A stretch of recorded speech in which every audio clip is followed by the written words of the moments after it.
Hello guys, in this video I have Bernie Sanders versus Glenn Youngkin. So this is pretty much a progressive, more populist candidate versus someone who's a lot more moderate and establishment. But honestly, Glenn Youngkin in office isn't so much of a moderate. I mean, you see him trying to go after abortion, and he's definitely trying to limit it in his state by quite a bit.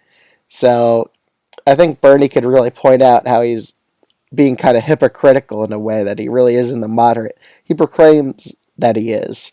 So he could really focus on that, but we'll see how that could turn out. I could definitely see Bernie doing it slightly better in the Rust Belt than Glenn Youngkin, besting him out in a few states, but we'll see.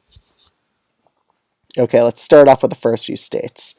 So Florida and Texas. Glenn Youngkin will be a very good candidate to win these states by both over 10%. He has that southern appeal and decent Sunbelt appeal to make these states really not that competitive whatsoever.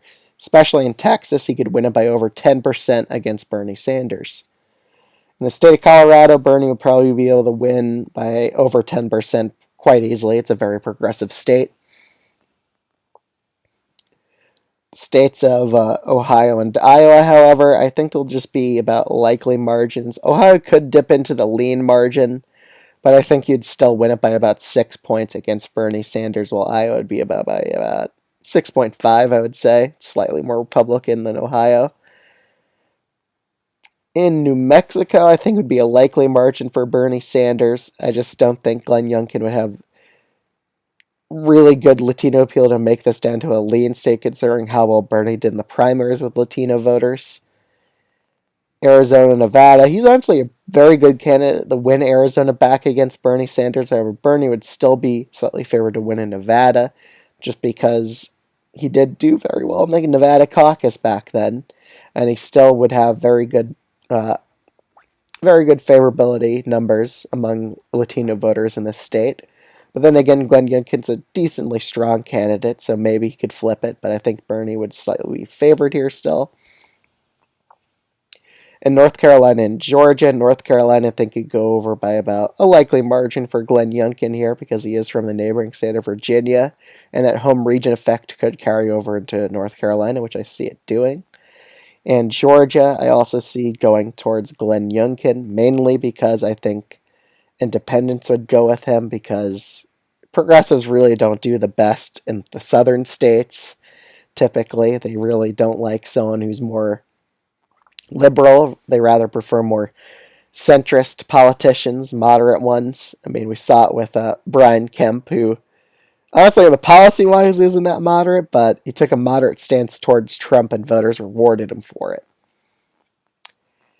In New England, let's see. Maine at large, I think, would go to Bernie by a likely margin, while Maine second would be about a lean margin here, because Bernie does have good rural appeal in this district, and Maine second. New Hampshire, I'd see it going slightly closer, because maybe if Glenn Youngkin can really in that he's a moderate conservative and campaign that way, he can make it a bit more competitive. But then again, him on the abortion issue is pretty bad and might actually hurt him in a state like New Hampshire because New Hampshire is a very socially liberal state. Nebraska second would be about a tilt margin. Glenn Youngkin could flip this district, but I still think Bernie would be slightly favored here because it is quite Democratic district, even though he's a Republican congressman. Minnesota, again, I think Bernie Sanders has a very good Rust Belt appeal, and considering that Glenn Youngkin is very anti-union, I could see that doing him in states like Michigan, Pennsylvania, and even Wisconsin. So the election literally hinges on Virginia, and it would be a tilt direction either way.